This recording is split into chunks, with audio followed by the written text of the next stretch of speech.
আমি একটা শিরোনাম দিয়েছিলাম, ভারত বিরোধীরাই বাংলাদেশের বড় শত্রু, ভারতীয় পণ্য বয়কট করুন।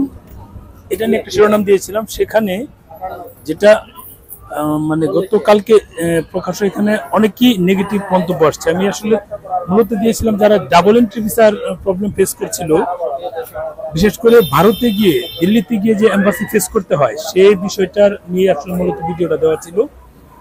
অনেকেই আছে, প্রতিদিন আমার 4টা ফোনে অন্তত 1 থেকে 150 মানুষ ডাবল এন্ট্রি ভিসার জন্য নক দেয়। এই ডাবল এন্ট্রি ভিসা না পেয়ে অনেক মানুষই মানে এম্বাসি ফেস করতে পারছে না, অনেক মানুষেরই যাওয়া হচ্ছে না। আমরা যে শুধু বলি যে আমাদের রেমিটেন্স বাড়ছে, গত 1 বছরে কি পরিমাণ লোকজন এই ডাবল এন্ট্রি ভিসার জন্য দিল্লিতে গিয়ে এম্বাসি ফেস করতে পারেনি, যার ফলে এই মানুষগুলো বাইরে যাওয়া হয়নি। বিশেষ করে ইউরোপের এম্বাসিগুলো অনেকগুলো যেগুলো আছে, যেগুলো বাংলাদেশে নাই, বাংলাদেশে যেগুলো নাই সেই এম্বাসি ফেস করার জন্য আপনাকে 100% যেতে হচ্ছে দিল্লিতে।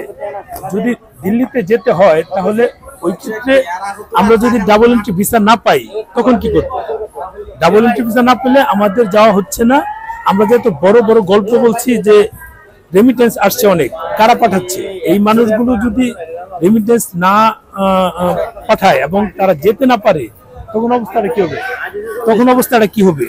এই বিষয় নিয়ে কিন্তু একটা ভিডিও দিয়েছিলাম যে অন্তত ডাবল এন্ট্রি ভিসার ক্ষেত্রে হলেও আমাদের মানে যেভাবে হোক ভারতের ডাবল এন্ট্রি ভিসার জন্য ব্যবস্থা করা হয়। এখন এতে আমাকে ভারতের দালাল, আওয়ামী লীগের দালাল, সব দালাল বলে একেবারে বিশাল অবস্থা করে ফেললো।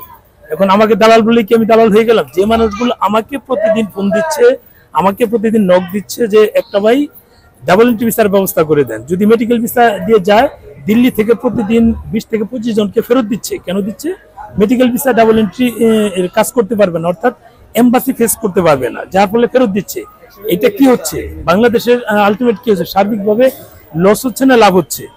আপনারা এত বলছেন যে boycott Bangladesh, boycott India, boycott Indian পণ্য সবই বয়কট করুন, তাহলে এম্বাসিগুলো কেন বাংলাদেশে আনার ব্যবস্থা করছেন না? এই মানুষগুলো যাদের মাধ্যমে, যাদের কাছ থেকে আপনারা ব্যাপক পরিমাণে রেমিটেন্স প্রত্যাশা করেন, এই মানুষগুলো যদি যেতে না পারে তাহলে রেমিটেন্স কোত্থেকে আসবে?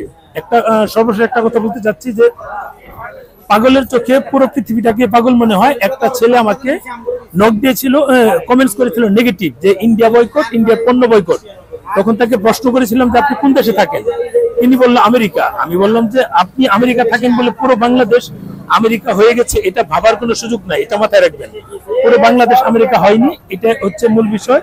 আপনারা যেটা ধরেন বা ভাবেন, বাংলাদেশের পুরো মানুষ কিন্তু সেটা ধরে না। বাংলাদেশে যদি 1% মানুষও ভারত যায়, তাদের প্রয়োজনে যায়, কোনো অপ্রয়োজনে যায় না। এটা দালালির কিছু নাই, আমরা প্রয়োজনে আমরা ভারত যাচ্ছি। ভালো থাকবেন, ভিডিওটা শেয়ার দিন।